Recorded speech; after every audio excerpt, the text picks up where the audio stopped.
When you sent a letter to the office of the Vice President, you attached a copy of the rules in aid of legislation.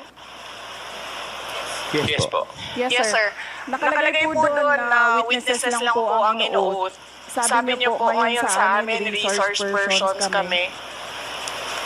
Ang ano po, considered as resource person po. Ang ano po? Kayo po.